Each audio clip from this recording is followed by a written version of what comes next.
that, I will create a class called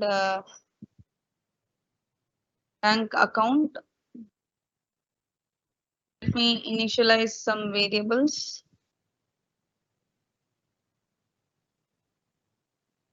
You can have account number, account name, and balance. That's it.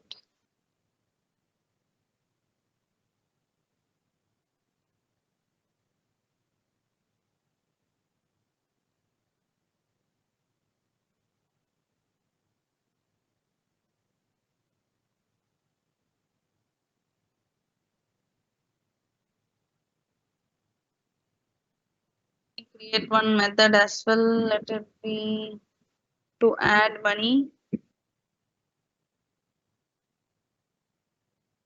Say deposit amount. What you will do it, you will add the amount with the balance, right? So plus equal to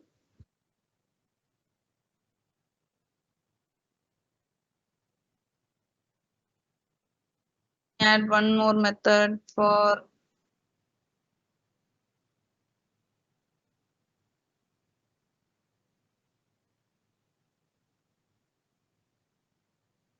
you can add one condition if balance is less than withdraw amount, you can just display a message like insufficient balance. So you can give self dot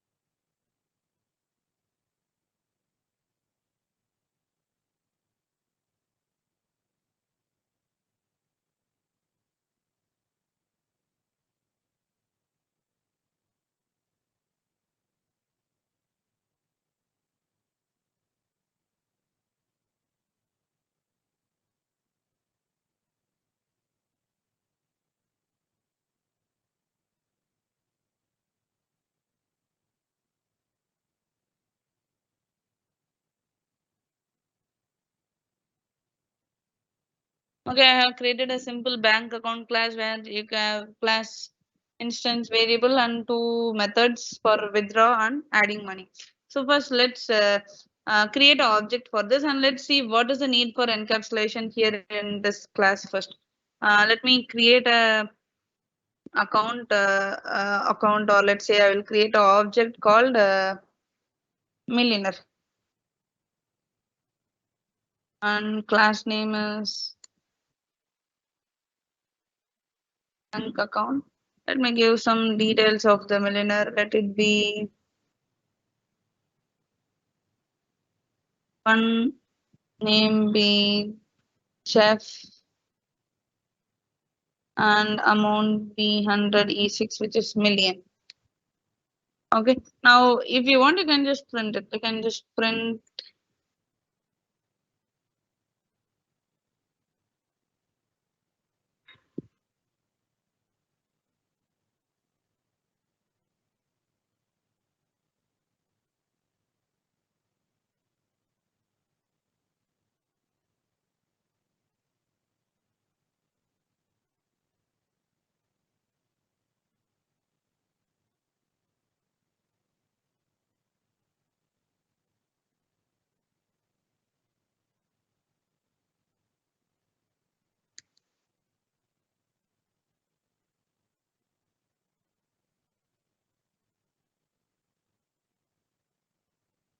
okay. So now we have a simple bank account for the millionaire, right? Now let's see what is the need for this encapsulation. Okay. So what you can do is you can, if these variables are not protected, right? You can easily change the account holder name to a name just like that you can become a millionaire. For example, let me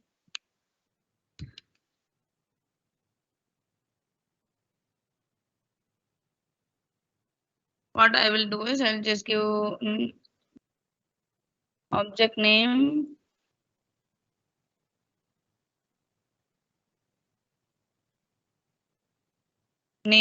is equal to, I'm just giving my name here.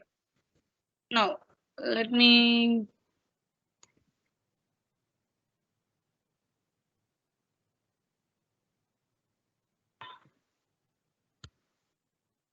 print the account name balance.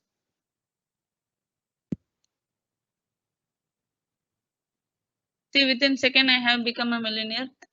It is very easy. As you can see, the original account holder name is actually changed to this new name, right? So to protect the account of original account holder, like some such modification only, we use the encapsulation. Like I don't need to change it. Like in many areas, like let's say importantly banking, right? It is like very important. Like such changes or modifications will have to be restricted, right? So this is done by making these attributes, or let's say these variables, private, or methods as private, so that it will protect from any kind of change or modification outside the class. So how do you make them as private? So in order to make them as private variable, just add to underscore before the name, like this.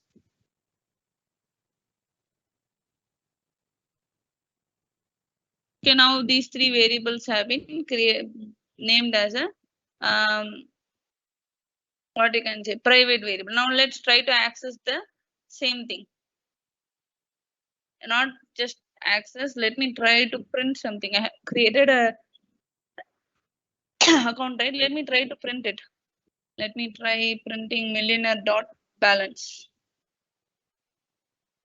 See, bank account object has no attribute called balance. As you can clearly see that this now balance variable is not at all accessible even for viewing. Like you won't be able to view the object directly, or because of the underscores are present. Let me try with this. The name is with underscore, right? Let me try with two underscores. It is also not available for access, right? So if it is not available, then how we can access or how we can see that variables? For that you have some methods. You have getter function. So like let's say you have a hidden or variables, right? But you want to print their values or get their values. To do this only we use getter function. Okay, getter function, you can also call it as an accessor. What it will do is it will just print the current value of that particular private variable.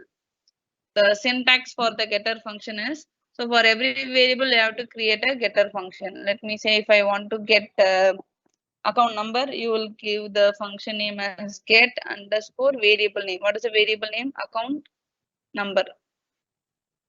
Let me create get underscore account number.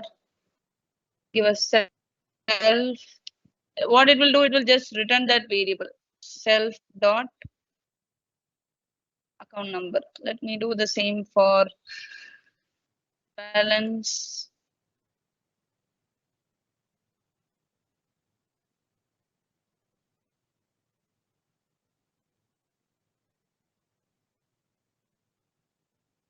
Okay, you have to give them as a private variable, then only it will be able to access.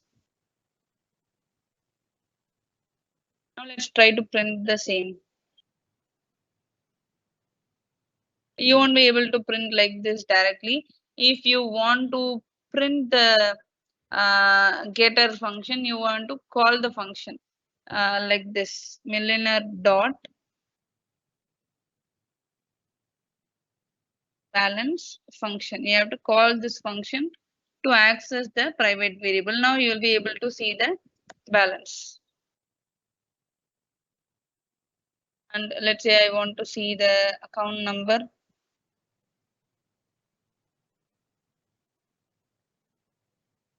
Now it will be able to access. Okay. Now this time you are able to get the values, right? So this process of restricting the access to the variables, right, through direct reference is called encapsulation.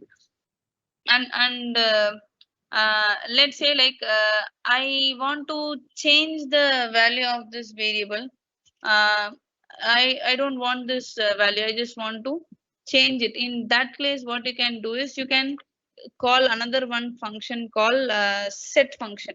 Set function will allow you to change the value of the private variable. So let's say I want to change the balance. In that case, call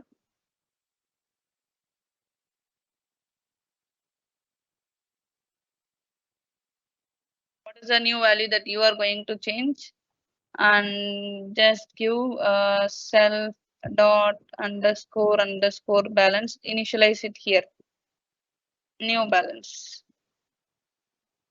Now let's say I want to call it, so I'll just call set method and I'll giving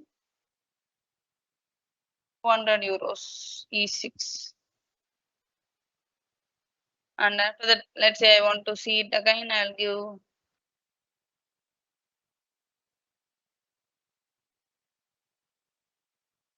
get balance function.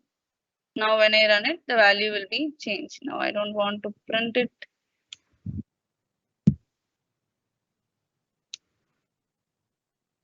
Okay, this is how you will be changing the value of the private variable. But one more thing is there. There is some shortcut in which you can achieve the same thing without using the setter function, or let's say getter function and all. How to use that means you can do this, but it is not recommended. Like you have to do only using this method only. So what you can do is, let me show you.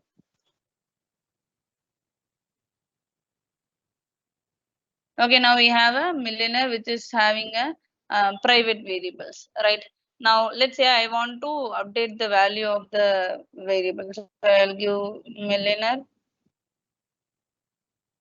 dot.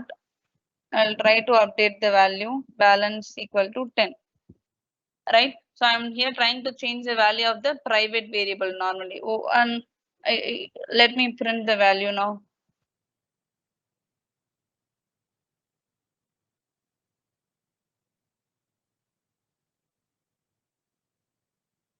See, it has changed. It is 10, but is this your original account balance? No. How will you see your original account balance? You'll use your object name dot get balance function. See, but my original balance is not changed. But when I try to print millionaire dot underscore balance, the value 10 is being printed, right? How is this possible? Even though you change the attribute value, the getter function is returning the original value only, right? This is because we created something here, right? Millionaire dot underscore balance equal to 10. This statement, it will create a new attribute and it will store the value 10 with the same name underscore balance. But it will not be the object of this millionaire. So let's if you want to see that, what you can do is type the object name, which is millionaire dot underscore dictionary. So what this object will do, whatever the variables the millionaire object can access, it will store them in a dictionary. That is the dictionary that now we are going to see. And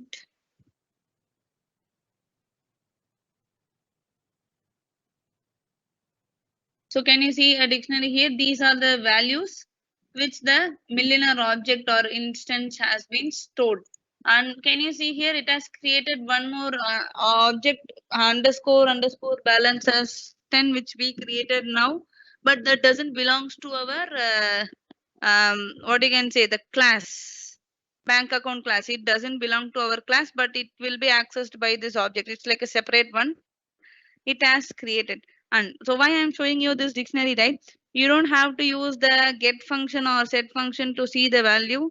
There is one more method in which you can access these private variables.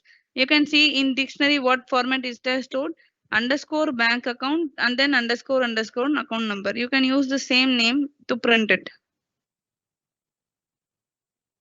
Let's say I have a account number as a private variable. Now I want to see it. Give milliner dot this format.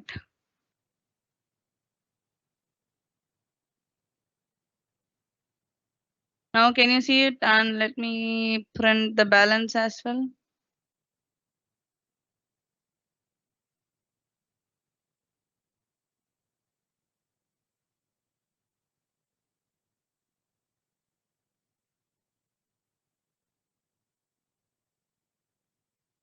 See, these are private variables, but you can access them this way. Like you can verify where in the object dictionary how it is stored, and you can try to print it using that. But like this practice and all, it should be avoided because like you remember. Any questions, guys?